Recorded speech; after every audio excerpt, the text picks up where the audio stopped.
Human rights activist and attorney-at-law, lawyer Martinus Francois, says the murder charges preferred against a police officer for the death of Ronnie Samuel is indicative of the prevailing mood of this period around the world. 2 persons were wounded in a gun attack during an Emancipation Day Juve celebration on August 1, 2018, in the town of Grosile.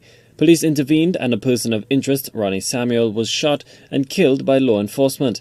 Over 2 years later, police officer Mitchell Vitalis has been slapped with charges by the Director of Public Prosecutions. Francois, who has been outspoken on police-involved shootings for well over a decade, believes it's all tied to the global movement spawned by the death of George Floyd. What I would say about it is just really a sign of the times.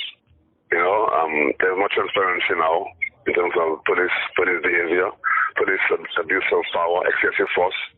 You only have to look at what happened in the case of George Floyd.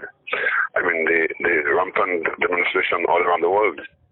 So, obviously, this is permeating into our society as well.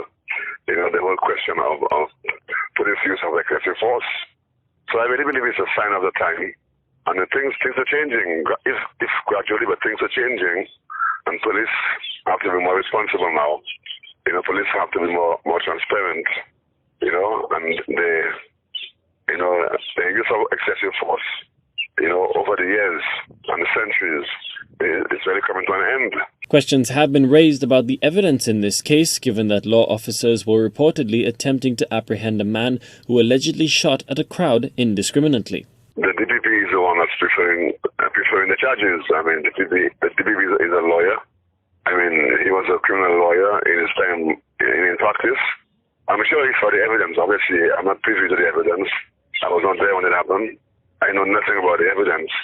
But I suppose the DPP is fully aware of the circumstances surrounding this charge and the evidence that go with it. So, we have a DPP and we have to let him do his job. Fellow officers showed up outside the Criminal Investigations Department on Wednesday, August 19, 2020, in a show of solidarity with the accused. There have been a litany of controversial, fatal police-involved shootings in St. Lucia, which has sparked debate about rules of engagement and the use of force.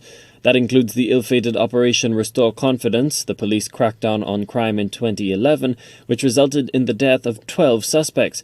But rarely have investigations resulted in prosecutions. Francois believes the law enforcement community is aware of the implications of this recent case. They have what they call the esprit de corps. They're almost part of a union, right? They're part of a fraternity. So when this happens to one of their own, they must be saying, who is next? They must be saying, who is next among the ranks that this will happen to? So it's kind of a knee-jerk reaction.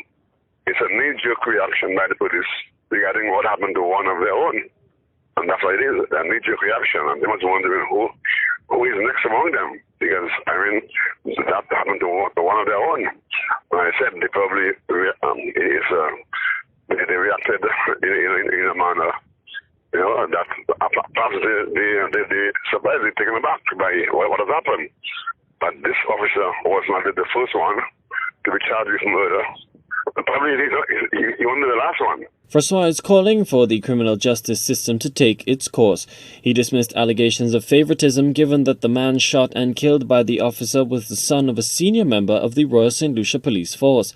The attorney cautions that the accused police officer has a right to due process and is presumed innocent until the matter is adjudicated in a court of law. Colby DeVoe, HDS News Force.